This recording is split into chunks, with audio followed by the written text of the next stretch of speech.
तो hello guys, आज का हमारा video class 10 economics chapter 1 development के ऊपर है। और यार आपको तो पता ही है हमारे पढ़ने का तरीका क्या है।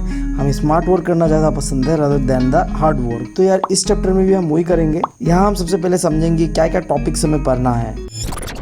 तो देखो, वैसे तो सीबीएसई वालों ने इस चैप्टर को पूरी तरीके से कचरा बना के रखा हुआ है, टॉपिक्स को कहीं का कहीं डाला हुआ है। बट चिंता की कोई बात नहीं है, हम किस लिए बैठे हैं यहाँ। तो इस चैप्टर में सबसे पहले हमें समझना है डेवलपमेंट क्या है एग्जैक्टली, कौन सा चिड़िया का नाम है डेवलपमेंट। साथ ही साथ एक दूसरे का डेवलपमेंट को कंपेयर करने के लिए कुछ इंडिकेटर्स होते हैं, जैसे कि इनकम एंड अदर गोल्स, वो क्या होता है उसे समझेंगे। और फिर हम देखेंगे कि नेशनल डेवलपमेंट क्या चीज है और कैसे हम कंट्रीज को एक दूसरे से कंपेयर करते हैं या फिर स्टेट्स को भी। और देखेंगे हम कि पब्लिक फैसिलिटी एग्जैक्टली क्या चीज है और कैसे गवर्नमेंट का एक इम्पोर्टेंट रोल रहता है पब्लिक फैसिलिटीज को हम तक पहुंचाने में। और आखिर में हम कैसे डेवलपमेंट के अंदर में सस्टेनेबिलिटी ला सकते हैं। सस्टेनेबिलिटी मतलब इस तरीके से हम डेवलपमेंट करेंगे जहाँ फ्यूचर जनरेशन को कोई प्रॉब्लम ना हो। चलिए शुरू करते हैं। तो हम शुरुआत करते हैं डेवलपमेंट के मतलब के साथ। तो वीडियो को कंप्लीट करने के बाद आप कमेंट सेक्शन पे जाके मुझे बताओ कि आपके लिए डेवलपमेंट का मतलब क्या है। वैसे मेरे लिए डेवलपमेंट का मतलब कुछ ऐसा है। कब तक हम ये 2 करोड़ की नौकरी करते रहेंगे? भाई मैं तो नू चाहूँ एक दिन मेरा ऐसा दिन आवे कि डोनाल्ड ट्रम्प मुझे फोन करे और मैं वासु कह दूं मैं तो ना आ रहा, आज मेरे भाई का छोचा आ रहा, वो मुझे दोबारा फोन करे, मैं वासु फिर कह दूं मैं ना आ रहा, मैं तो सो रहा हूँ। भाई ऐसा दिन तो कोई लड़की ला सकती हो जो बहुत अमीर हो और हम दोनों को माला माल कर दे।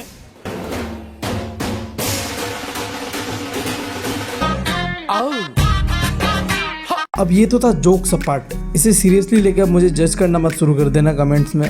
अब तो सच बोल दे भोसड़ी के। अच्छा चलो, मानता हूँ कि मैं नहीं हूँ श्रवण कुमार, लड़का हूँ यार, आदत से मजबूर। बट अब यार पढ़ाई की तरफ ध्यान देते हैं, बहुत हो गया जोक सपाट। अब देखो, डेवलपमेंट को हम बांटते हैं 2 कैटेगरीज में। पहला है इंडिविजुअल डेवलपमेंट, जो कि मेरे और आपके बीच का जो डेवलपमेंट है उसे बताता है। फिर आता है नेशनल डेवलपमेंट, यहाँ जो हमारे कंट्री का जो डेवलपमेंट है उसे दिखाया जाता है। तो पहले हम समझेंगे इंडिविजुअल डेवलपमेंट, फिर आगे देखेंगे हम क्या है नेशनल डेवलपमेंट। समझ रहे आप? अब देखो, अगर सीबीएसई वालों ने आपसे पूछ लिया कि बताओ डेवलपमेंट क्या है, तो यार ये 3 पॉइंट्स आप उनके मुंह पे फेंक के मारना। पहला कि डिफरेंट लोगों के लिए डेवलपमेंट का मतलब अलग होता है और जरूरी नहीं कि जो मेरे लिए डेवलपमेंट है वो आपके लिए भी डेवलपमेंट हो, ये आपके लिए बेनिफिशियल नहीं भी हो सकता है। जैसे हम एग्जांपल लेते हैं, एक इंडस्ट्रियलिस्ट के लिए जो डैम है उसके लिए बेनिफिशियल है क्योंकि उससे उन्हें इलेक्ट्रिसिटी मिलेगा। बट वहीं पे जो डैम बन रहा है जहाँ लोग रहते हैं उन्हें तो हट के चला जाना पड़ेगा वहां से, तो उनके लिए कहाँ ये डेवलपमेंट हुआ, उन्हें तो लॉस ही हुआ उल्टा। कुल मिला के बात यह है कि डेवलपमेंट का कोई प्रॉपर मीनिंग नहीं है। हम सबके लिए डेवलपमेंट का अपना अपना मतलब होता है। जैसे मैंने बताया भी आपको आगे कि मेरे लिए डेवलपमेंट का क्या मतलब है, उसी तरीके से आपके लिए भी कुछ और हो सकता है डेवलपमेंट का मतलब। तो चलो, मैंने मान लिया कि डेवलपमेंट मेरे लिए और आपके लिए अलग अलग है, बट कोई तो कॉमन चीज होगा हमें जिससे कि हम डेवलपमेंट को कंपेयर कर सकते हैं एक दूसरे के साथ। तो जी हाँ है। देखिए, इन जनरल हम लोगों का जो डेवलपमेंटल गोल है वो काफी मिक्स सा है। मतलब हमें देखिए, मटेरियलिस्टिक गोल होता है कुछ और नॉन मटेरियलिस्टिक गोल्स होता है कुछ, वो दोनों ही हमारे लाइफ में ज़रूरी होता है। अब ये मटेरियलिस्टिक गोल्स क्या है? बेसिकली ये इनकम है, कार, हाउस, ठीक है, और जो लग्जरियस चीज़ है आपके, वो सब आ जाते हैं मटेरियलिस्टिक गोल के अंदर। और जो नॉन मटेरियलिस्टिक गोल है, जैसे कि आपको रेस्पेक्ट मिलना चाहिए, आपको एक इक्वल ट्रीटमेंट मिलना चाहिए, अगर आप लड़की है तो आपको लड़का जैसा बराबर ट्रीटमेंट मिलना चाहिए। उसके बाद आपको फ्रीडम भी होना चाहिए सोसाइटी के बीच, ऐसा नहीं है कि आप सबसे दब के रहेंगे, ठीक है। तो ये कुछ कॉमन डेवलपमेंटल गोल है जो कि हम सबको जरूरी होता है। समझ रहे आप? तो बहुत हो गया इंडिविजुअल डेवलपमेंट का बात, अब बढ़ते हैं हम नेशनल डेवलपमेंट की ओर। तो देखो भाइयों, नेशनल डेवलपमेंट एक बहुत ही बड़ा कॉन्सेप्ट है जिसके अंदर में काफ़ी सारे टॉपिक्स आता है। जैसे कि एक कंट्री के लोगों का इनकम कैसे इंक्रीज हो, वो एक नेशनल डेवलपमेंट वाला बात है। फिर कंट्री के लोगों का जो रहने का तरीका है, जिसे हम कहते हैं स्टैंडर्ड ऑफ लिविंग, वो कैसे इम्प्रूव हो, और जो गरीबी है कंट्री में वो कैसे ख़त्म हो, और जो इलिटरेसी है उसे कैसे हम ख़त्म करें। और कई सारे ऐसे ही पॉइंट्स को हम देखते हैं नेशनल डेवलपमेंट के अंदर में। और अगर किसी भी गवर्नमेंट को नेशनल डेवलपमेंट के ऊपर फोकस देना है तो उन्हें इन 4 कैटेगरीज के ऊपर स्पेशली फोकस देना पड़ेगा। पहला है एग्रीकल्चर, दूसरा है इंडस्ट्रीज। आज देखिए इंडिया में मोबाइल मैन्युफैक्चर क्यों नहीं होता है, क्योंकि हमारा इंडस्ट्री उतना कैपेबल नहीं है चाइना के कंपैरिजन में। उसके बाद जो है एजुकेशन और हेल्थ सेक्टर को देख लीजिए। ये जो पेंडेमिक के वजह से सबसे ज़्यादा जो सफ़र करने वाला 2 सेक्टर है वो है एजुकेशन सेक्टर और हेल्थ सेक्टर। तो यही था यार 2-3 पॉइंट नेशनल डेवलपमेंट के बारे में, जो कि आपको एग्जाम में अगर आ जाता है आप लिख देना, बहुत है वो, ठीक है। तो अब हम पहुंच चुके हैं इस चैप्टर का सबसे इम्पॉर्टेंट टॉपिक की ओर कि कैसे हम कंट्रीज़ का डेवलपमेंट को कंपेयर करेंगे एक दूसरे से। जैसे थोड़ा पहले हमने इंडिविजुअल्स का किया कंपैरिजन, तो देखो यार कंट्रीज़ का डेवलपमेंट को कंपेयर करने के लिए माना जाता है कि इनकम एक बहुत ही इम्पॉर्टेंट रोल प्ले करता है। एक कंट्री का जितना ज़्यादा इनकम होगा ऑब्वियस सा बात है वो ज़्यादा डेवलप्ड होगा। एग्जाम्पल के लिए यूएसए जैसा कंट्री का इनकम काफ़ी ज़्यादा है इंडिया से, तो ऑब्वियस सा बात है उनका डेवलपमेंटल लेवल भी हमसे ज़्यादा है। तो अब सवाल ये उठता है कि हम कैसे पता करें कि एक कंट्री का कितना इनकम है। तो एक सिंपल सा फंडा है इसका। देखो इंडिया में जितने भी लोग हैं उनका जो टोटल इनकम है वही हमारा नेशनल इनकम है, मतलब कंट्री का इनकम है, ओके। बट जब हम कंट्रीज़ का कंपैरिजन करते हैं ना तब हम नेशनल इनकम को नहीं ले सकते। क्यों नहीं ले सकते? क्योंकि देखो डिफरेंट कंट्रीज़ का पॉपुलेशन का साइज जो होता है वो डिफरेंट होता है। इसके वजह से ये काफ़ी अनफेयर होगा अगर हम टोटल इनकम को ले या फिर नेशनल इनकम को ले। अब देखो इंडिया और भूटान 2 कंट्रीज़ है, बट इंडिया का पॉपुलेशन देखो कितना ज़्यादा है, तो ऑब्वियस सा बात है हमारा इनकम जो है वो भूटान से काफ़ी ज़्यादा होगा। तो हम ऐसे ही डेवलपमेंट का अगर कंपेयर करें नेशनल इनकम के बेसिस पे तो ऑब्वियस सा बात है ये काफ़ी अनफेयर होगा भूटान के साथ। तो इसीलिए हमने एवरेज इनकम का इस्तेमाल करना शुरू कर दिया कंट्रीज़ के डेवलपमेंट को कंपेयर करने के लिए। और यार ये जो एवरेज इनकम है इसे हम कभी कभी पर कैपिटा इनकम भी कहते हैं, तो इससे आप कभी कंफ्यूजन मत होना। पर कैपिटा इनकम और एवरेज इनकम दोनों एक ही चीज़ है। तो अब सवाल ये उठता है कि क्या है ये एवरेज इनकम। तो देखो सिंपल सा फंडा है, एवरेज इनकम जो है वो टोटल इनकम जो है कंट्री का, उसे हम जब डिवाइड कर देते हैं टोटल पॉपुलेशन के साथ तब हमारा निकल जाता है एवरेज इनकम, या आप कह लीजिए पर कैपिटा इनकम। और जैसे कि मैंने आपको पहले ही बताया कि जिस कंट्री का एवरेज इनकम और पर कैपिटा इनकम जो है ज़्यादा होगा वो ज़्यादा डेवलप होगा एज़ कम्पेयर टू एक ऐसा कंट्री जिसका पर कैपिटा इनकम कम हो, ठीक है। अब देखो कुछ देर पहले हमने देखा ये कि कंट्रीज़ का डेवलपमेंट को कंपेयर करने के लिए इनकम एक इम्पॉर्टेंट रोल प्ले करता है। तो ये आइडिया कहाँ से आया? तो देखो ये आइडिया दिया हमें वर्ल्ड बैंक ने। उनका जो वर्ल्ड डेवलपमेंटल रिपोर्ट है जो कि हर साल वो पब्लिश करते हैं, उसके अंदर में ये आइडिया दिया गया कि जो बेस्ट वे है कंट्रीज़ का डेवलपमेंट को कंपेयर करने का वो इनकम रहेगा।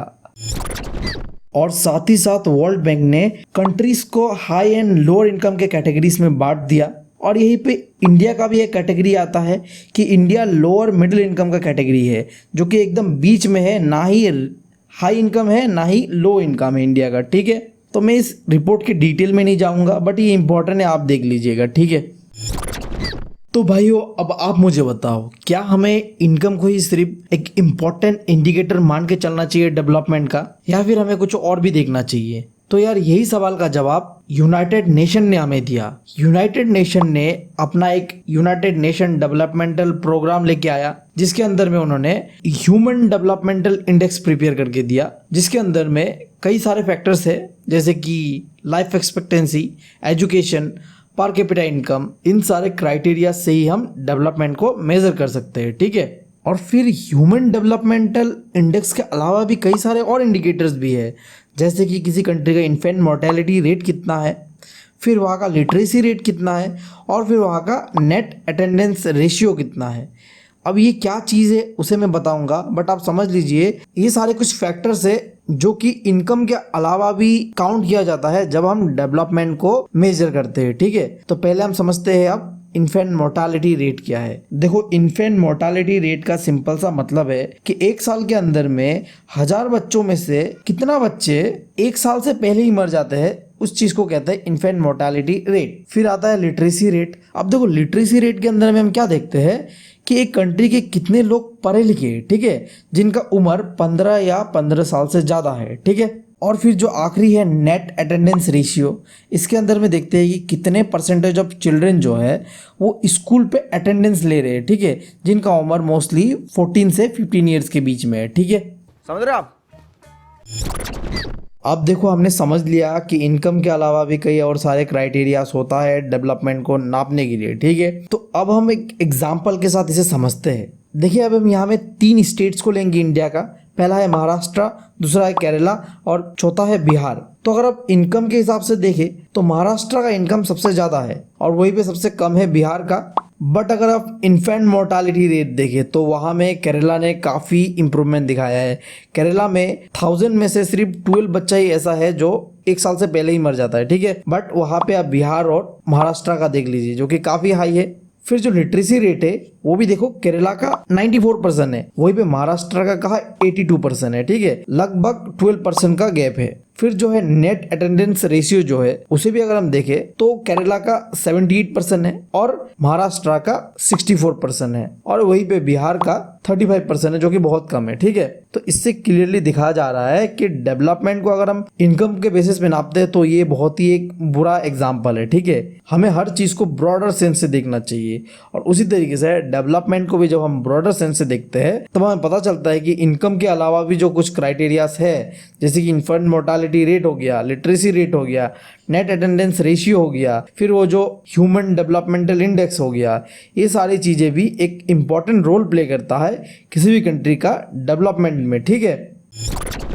तो चलिए अब हम बात कर लेते हैं पब्लिक फैसिलिटीज़ के बारे में। तो देखिए पब्लिक फैसिलिटीज़ को जो प्रोवाइड करने का जिम्मेवारी है वो पूरी तरीके से गवर्नमेंट के ऊपर आता है। गवर्नमेंट्स को हमेशा ये कोशिश करना चाहिए कि कैसे अपने सिटीजन्स को वो बेटर से बेटर पब्लिक फैसिलिटीज़ प्रोवाइड करा पाए, जैसे कि school, colleges, hospital, public buses, toilets और भी कई सारी चीज़ें, ठीक है, जिससे कि वो जो कलेक्टिव नीड्स है लोगों का उसे पूरा कर पाए। क्योंकि देखिए जो पब्लिक फैसिलिटीज़ ऐसी चीज़ें हैं जिसे आप पैसे से नहीं ले सकते, ठीक है। क्या आप अपने पैसे से हॉस्पिटल, स्कूल बना पाएंगे? क्या आपके लिए प्रॉफिटेबल होगा? बिल्कुल नहीं होगा। हर कोई अगर आज हॉस्पिटल और कॉलेजेस बनाने लगे, समझिए आप क्या होने वाला है, ठीक है। तो ये जो चीज़ें हैं ये पूरी तरीके से रिस्पॉन्सिबिलिटी है गवर्नमेंट का। तो चलिए अब हम आ चुके हैं चैप्टर के आखिरी टॉपिक सस्टेनेबिलिटी ऑफ डेवलपमेंट के ऊपर, जहां में जो ये मॉडर्न एरा है यहाँ में हमारे साइंटिस्टों ने हमें लगातार ये वार्निंग देते आ रहे हैं जिस तरीके से हम अपना डेवलपमेंट कर रहे हैं ये बिल्कुल सही नहीं है। यहाँ में हम सिर्फ प्रेजेंट जनरेशन को फोकस देके चल रहे हैं, बट हमें सस्टेनेबल डेवलपमेंट की ओर जाना चाहिए जहां हम अपने बारे में भी सोचे और अपने फ्यूचर जनरेशन के बारे में भी सोचे, ठीक है। और इस चीज के लिए कुछ स्ट्रॉन्ग मेजर्स भी लिया गया जिससे कि हम सस्टेनेबल डेवलपमेंट को प्रमोट कर सके। जैसे कि हमें कोई भी चीजों का ओवर एक्सप्लॉयटेशन नहीं करना चाहिए, मतलब आपको जितना जरूरी है आप उतना इस्तेमाल कर लो, ओवर यूज मत करो कोई चीज को, ठीक है। फिर हमें जो सस्टेनेबल डेवलपमेंट का जो आइडिया है उसके बारे में लोगों के बीच अवेयरनेस फैलाना चाहिए जिससे कि वो भी इंस्पायर हो सस्टेनेबल डेवलपमेंट के लिए, ठीक है। और फिर हमें जो रिन्यूएबल रिसोर्सेज का यूज है उसे बढ़ा देना चाहिए। फिर बहुत ही इंपॉर्टेंट हमें ऑर्गेनिक फार्मिंग के ऊपर ध्यान देना चाहिए जिससे कि जो हमारा एग्रीकल्चरल लैंड है उसे हम हार्मफुल केमिकल फर्टिलाइजर से प्रोटेक्ट कर पाए। फिर हमें स्ट्रॉन्ग मेजर्स लेना चाहिए जिससे कि हम ग्लोबल वार्मिंग को रिड्यूस कर पाए, क्योंकि आज के समय में जो ह्यूमन सिविलाइजेशन के लिए सबसे बड़ा जो खतरा है वो है ग्लोबल वार्मिंग। तो इन सारे पॉइंट्स को अगर हम समराइज करें तो इन सबसे हम सस्टेनेबल डेवलपमेंट को काफी हद तक प्रमोट कर सकते हैं, ठीक है।